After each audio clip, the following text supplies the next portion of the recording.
So we're going to explore level 1. Level 1, air support. And then level 2 and level 3 we'll mention, and we'll push into those. So Battletech, if you're new to Battletech, what's interesting about the game is the level of customization. This idea in the narrative that, yes, the battle mechs are literally kings of the battlefield, gods of war reincarnated. But you've got infantry, you've got tanks, you've got artillery, you've got naval units, you've got defensive turrets.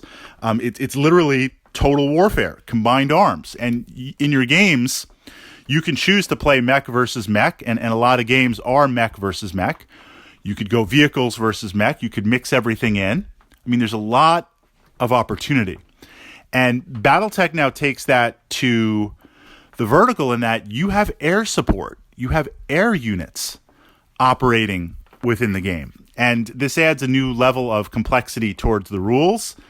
It slows things down a little bit because you're tracking true elevation, which I like.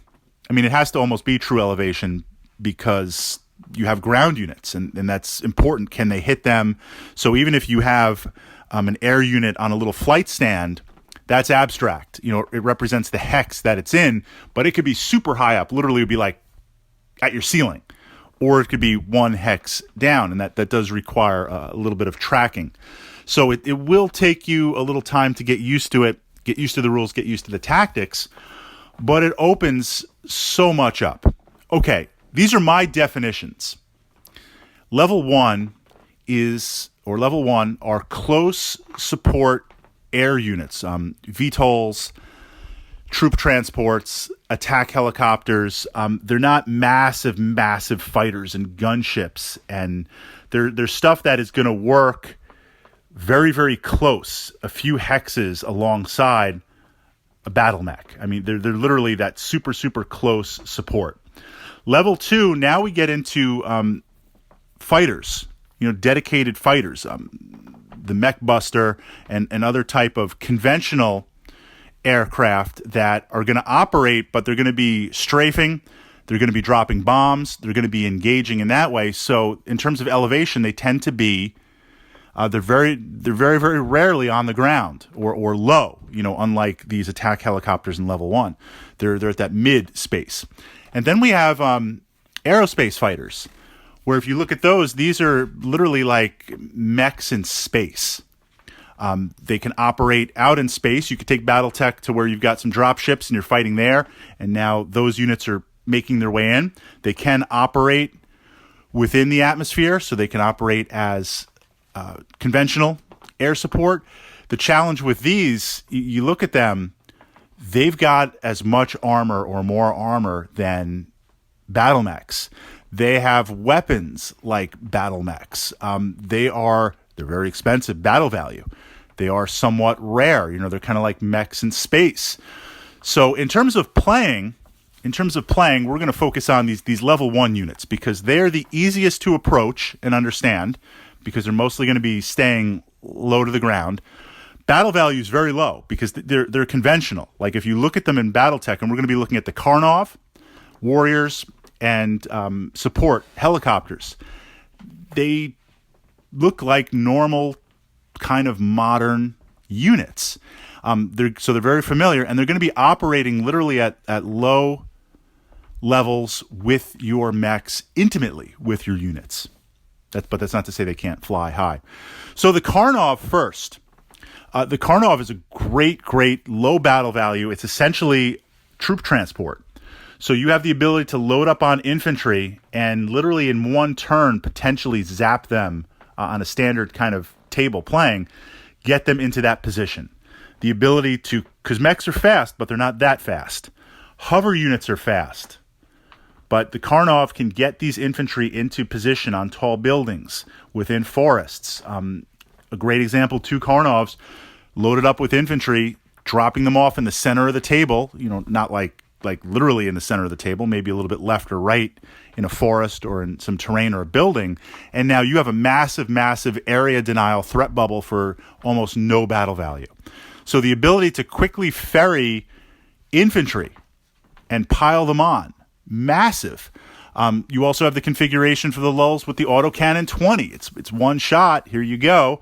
But you can play that for the lulls, so they can be reconfigured for a low battle value, one-shot, really, really cheap autocannon 20, which have the speed and the ability. So this is the approach. If they're high up, they're out of range, and they drop low, and they fly in, you can get danger close. You can get point blank to light mechs and strip away a lot of their modifiers just based on range. I mean, yeah, they're going to have the movement modifiers, but movement with range is what protects light mechs.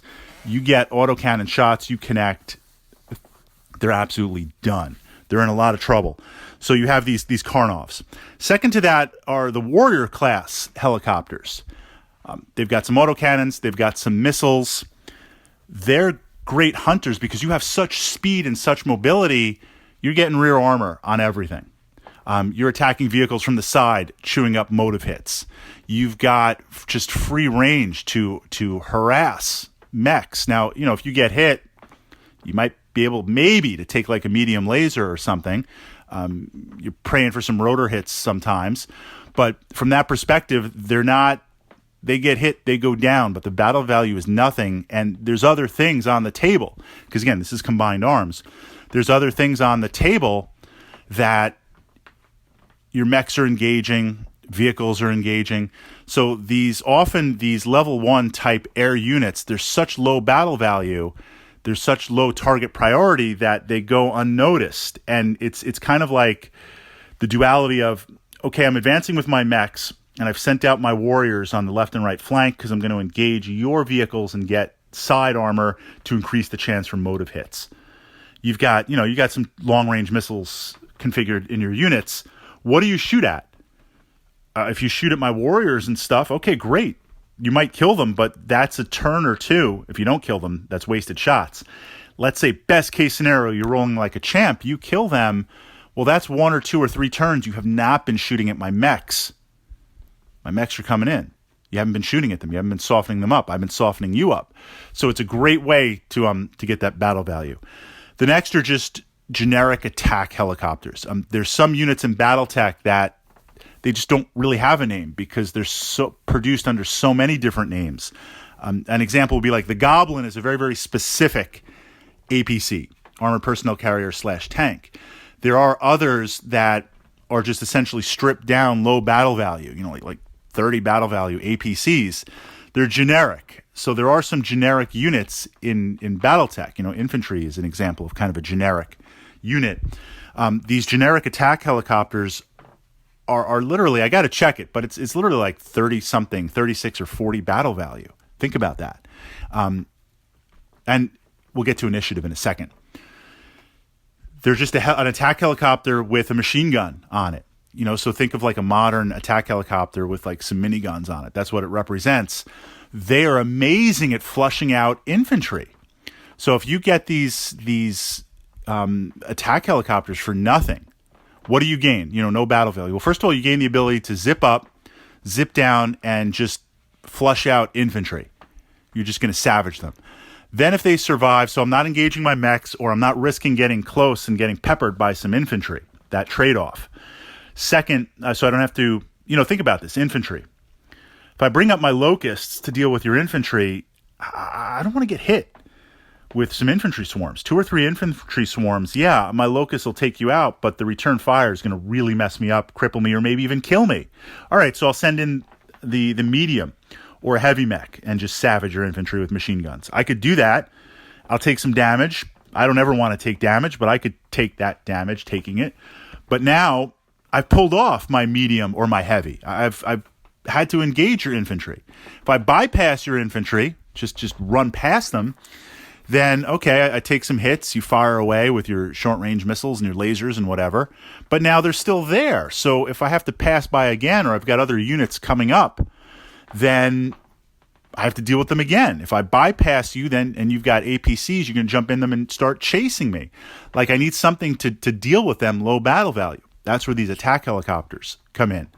If they survive to mid and end game, well, now once we get armor opened up, maybe it's rear armor, maybe it's front armor. Now they just zip in, drop down, and start blasting mechs with machine guns, crit seeking for like nothing battle value. I mean, it's absolutely crazy. And then the final use of these helicopters in particular, but also all the level ones, initiative sinks. Now I know that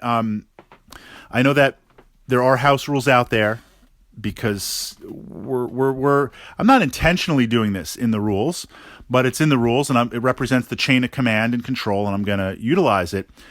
Infantry and these light vehicles, the low battle value, you can get a lot on the table.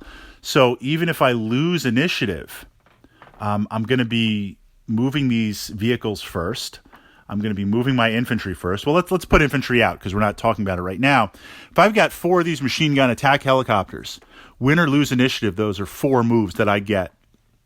They're going to fly around. They're going to do whatever. They'll stay put. It's the VTOLs. That means I'm not moving my mechs until it's key, until I see where you're going, what you're doing. So that's what's meant by an initiative sink.